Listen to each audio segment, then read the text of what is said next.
Hello and welcome to today's episode.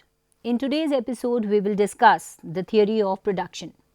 Under the theory of production, we will discuss meaning of production, production function with one variable factor input and production function with two variable factor inputs.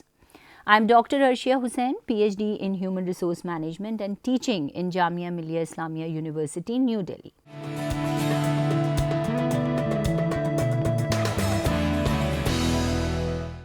So, let us start with the meaning of production.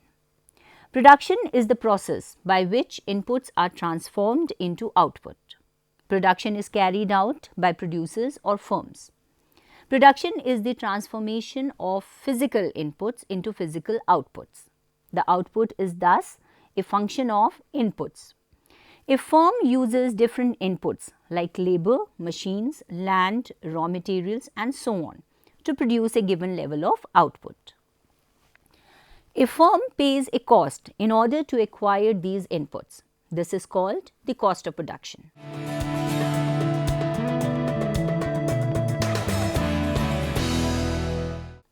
Now we will see what is a production function. Production function is the functional relationship between physical inputs and physical output of a firm. Mathematically, production function can be expressed as Q is equal to F of A, B, C, D, where Q stands for the quantity of output, A, B, C, D, etc. stands for the quantities of factors A, B, C and D respectively. According to G. J. Stigler, the production function is the name given to the relationship between the rates of input of productive services and the rate of output of the product. It is the economist's summary of technological knowledge. According to Watson, the relationship between a firm's physical production, that is output, and the material factors of production, that is inputs, referred to as production function. Thus, the production function expresses the relationship between the quantity of output and the quantity of various inputs used for the production.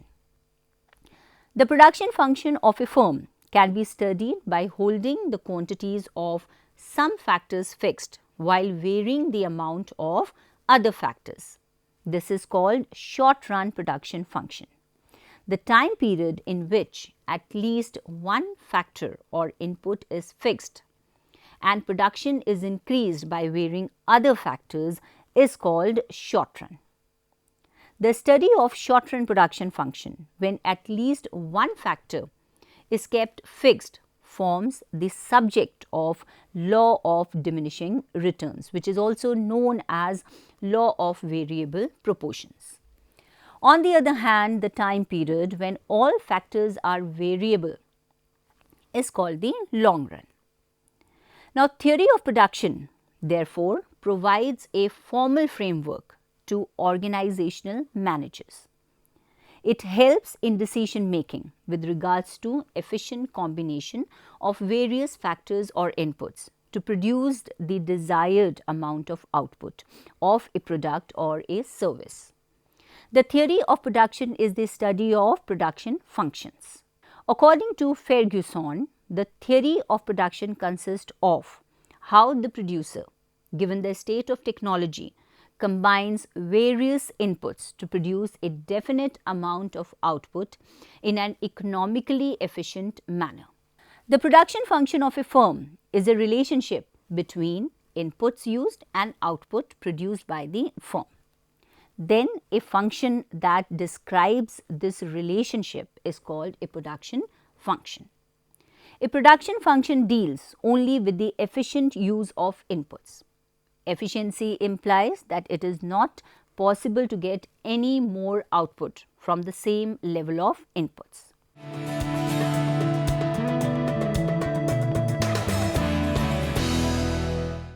Now we will discuss the concept of short run and the long run. Short run refers to the time period in which at least one factor of production, either labor or capital, is kept fixed, whereas long run is the time period in which all the factors of production are variable. In short run, in order to increase the output level, the firm can only vary the quantity of one factor. The factor that remains fixed is called the fixed factor, whereas the other factor which the firm can vary is called the variable factor.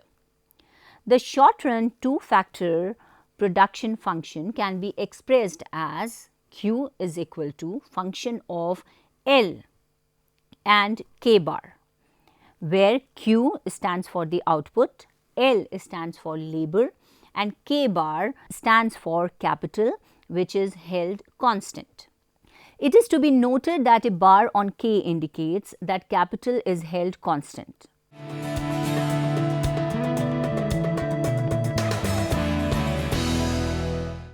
Now we will discuss in detail the production function with one variable factor.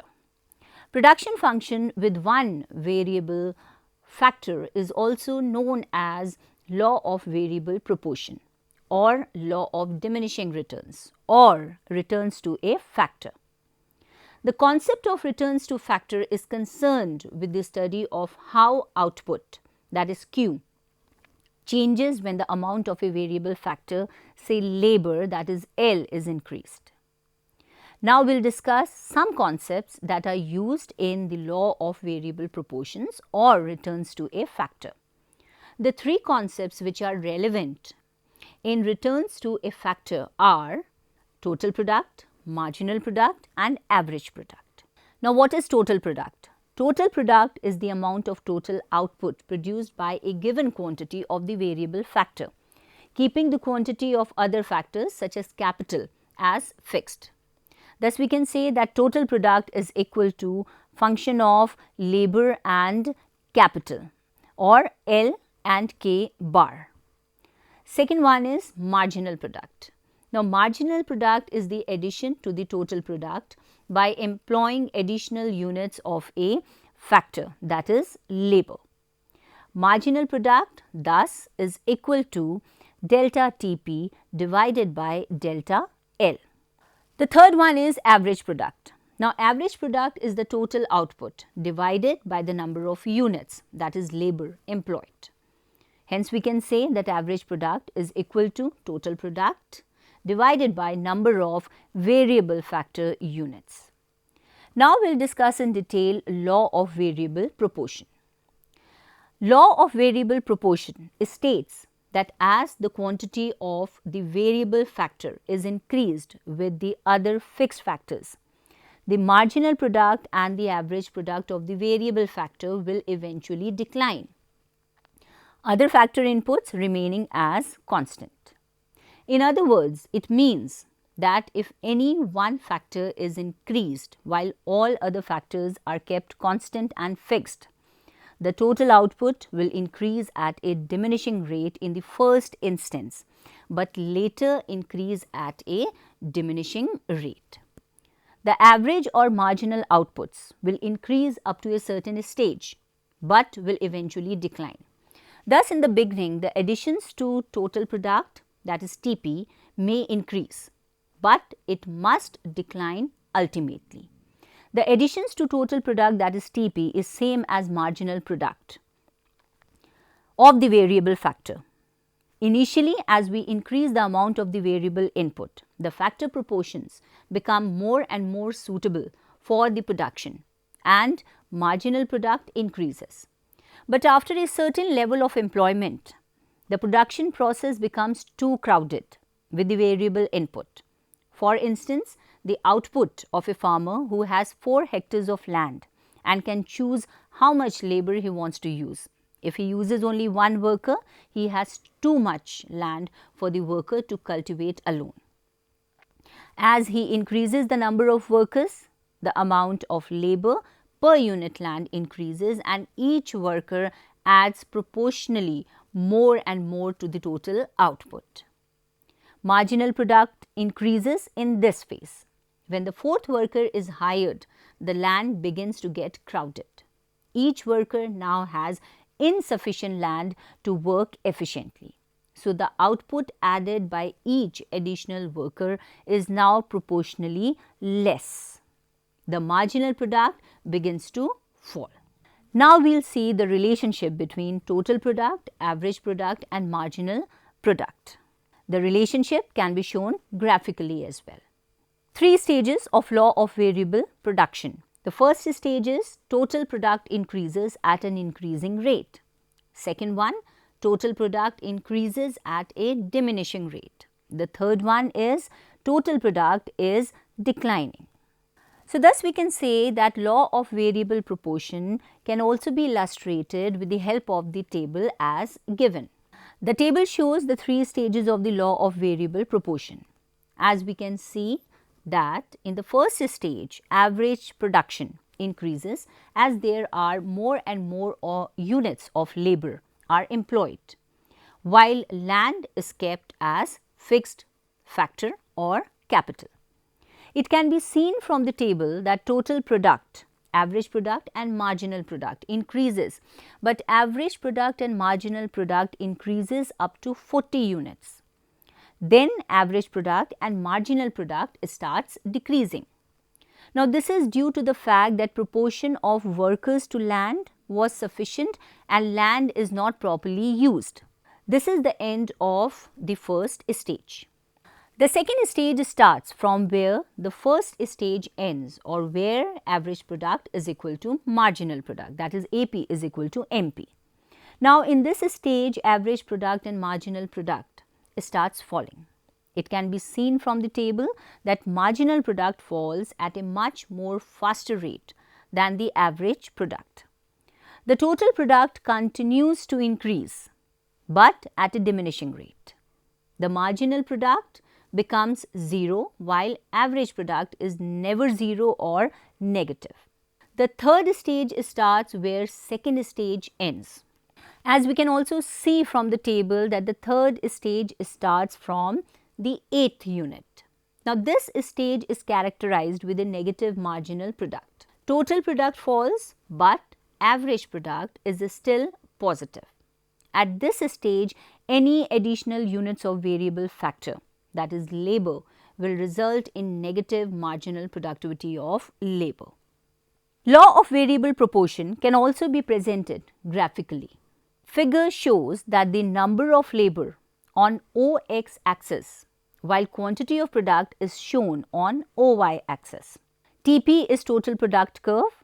Total product continues to increase at an increasing rate up to point E with the employment of additional units of labor. Now, between points E and G, it is increasing at the decreasing rate. At this point, marginal product is falling. At point G, that is when 7 units of labors are employed, total product is maximum, while marginal product becomes 0. Thereafter, total product begins to diminish and marginal product becomes negative. Marginal product increases up to point H. At point H, that is when 3 units of labors are employed, marginal product is maximum. After that, marginal product begins to decrease. Before point I, marginal product becomes 0 at point C and it turns negative. AP curve is the average product. Before point T, average product is less than marginal product. Average product is maximum at point I and up to point T, average product increases, but after that it starts diminishing.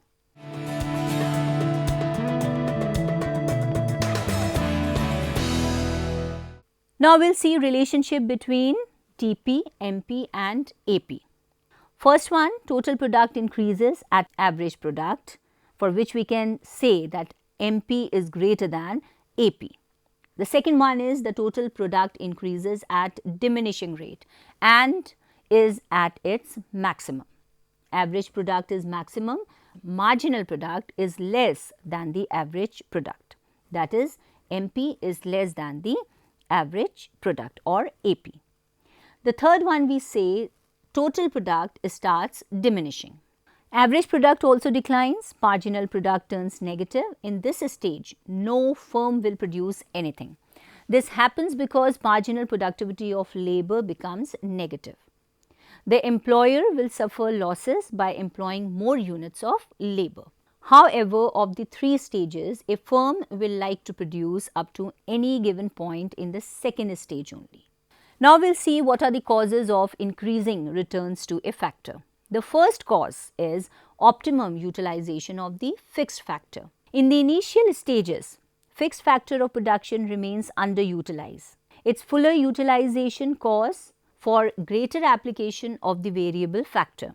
Hence, with successive units of the variable factor, total output increases. Second one is increased efficiency of the variable factor. The additional application of variable factor input causes process-based division of labor. Division of labor increases the efficiency of the factor. Accordingly, marginal product of labor tends to rise. Then we'll have a look at causes of decreasing returns to a factor.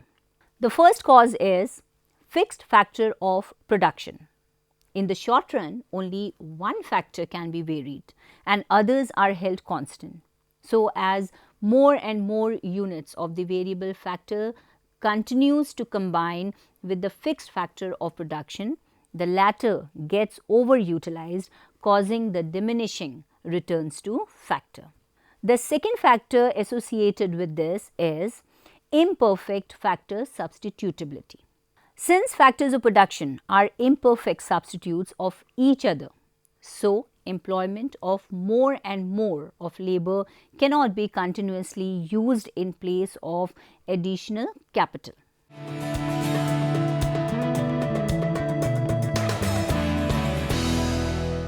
Then we'll see assumptions of law of variable proportion. The law of variable proportion is based on the following assumptions. The first assumption is the technology is assumed to be constant. Any improvement in technology will shift the production function upwards. Second assumption is the law assumes that factor proportions are variable. If the factors of production are combined in a fixed proportion, then the law will not be applicable. Third assumption is the law assumes homogeneous unit of variable factor. It means that each factor unit is identical in quality and amount with every other factor unit. The fourth assumption is the law operates in the short run when only one factor input is variable and other remaining factors of production are held constant.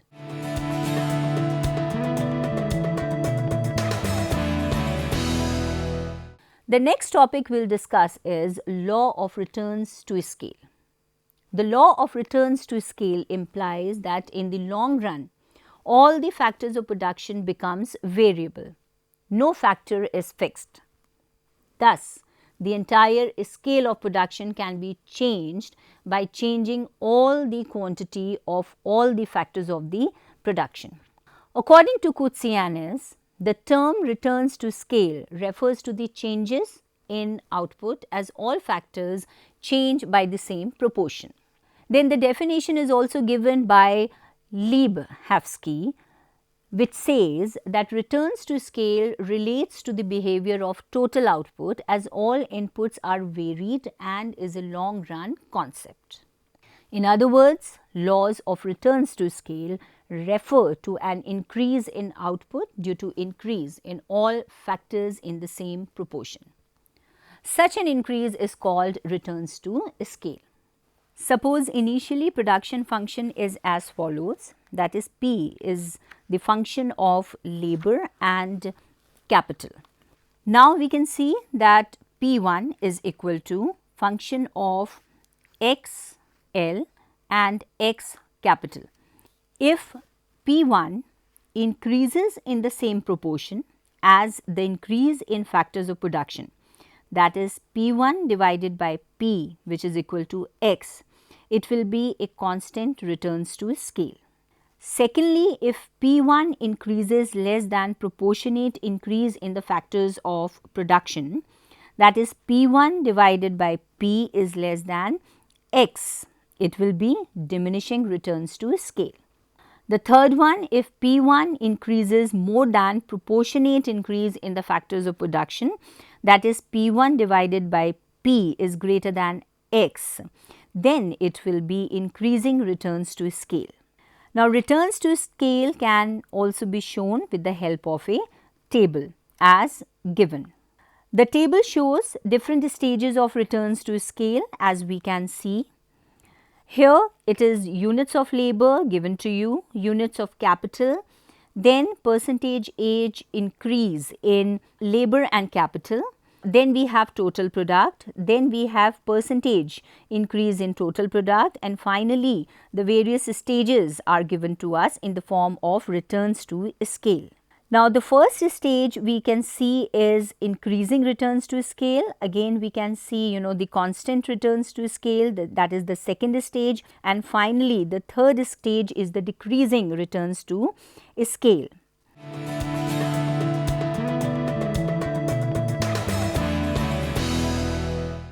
Now, we will see types of laws of returns to scale.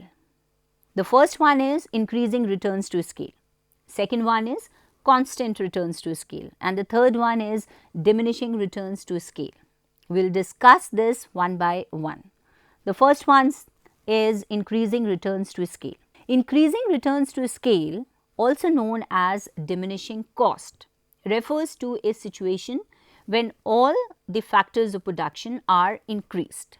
Increase in all the factors of production increases the output at a higher rate. It means if all inputs are doubled, output will also increase at the faster rate than double. Hence, it is said to be increasing returns to scale. This increasing returns to scale is due to many reasons, external economies of scale. Increasing returns to scale can also be illustrated with the help of a diagram as given in the figure. In the figure, we can see that increase in labor and capital is shown on x-axis and increase in output is shown on y-axis. When labor and capital increases from Q to Q1, output also increases from P to P1, which is higher than the factors of production, that is labor and capital. Second one is constant returns to scale. Constant returns to scale or constant cost refers to the production situation in which output increases exactly in the same proportion in which factors of production are increased. In simple terms, if factors of production are doubled, output will also be doubled. The third one is diminishing returns to scale. Now, diminishing returns or increasing cost refer to that production situation where if all the factors of production are increased in a given proportion, output increases in a smaller proportion. It means if inputs are doubled, output will be less than doubled. If there is an increase in labor and capital by 20%, the output will increase by 10%. Then it is a case of diminishing returns to scale. The main reason for the operation of diminishing returns to scale is that internal and external economies are less than internal and external diseconomies. It is clear from the diagram, and in the diagram we can see diminishing returns to scale, which is shown on the y-axis. Labor and capital are shown on x-axis. Now, when factors of production increase from Q to Q1, that is more output, but as a result of increase in output, that is P to P1 is less. As we can see in the diagram that increase in factors of production is more and increase in production is comparatively less. Thus, diminishing returns to scale apply.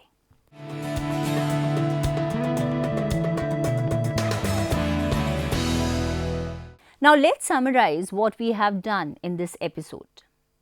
We have discussed the meaning of production, production function, laws of variable proportion, and laws of returns to scale.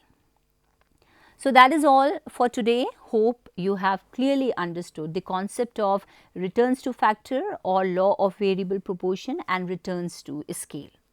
So, we will meet in the next episode with a new topic. Till then, take care. Goodbye.